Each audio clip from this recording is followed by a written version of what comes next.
You ask Tiger to solve. This deals with linear equations with one unknown. The final result is y equals -13. Let's solve it step by step. Group all y terms on the left side of the equation. Subtract y from both sides.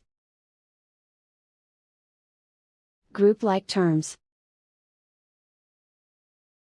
Simplify the arithmetic.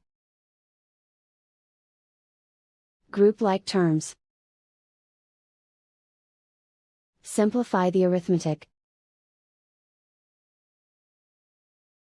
Group all constants on the right side of the equation. Subtract 6 from both sides.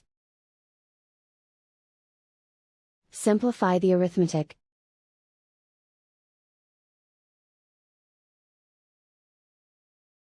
And so the final result is y equals -13.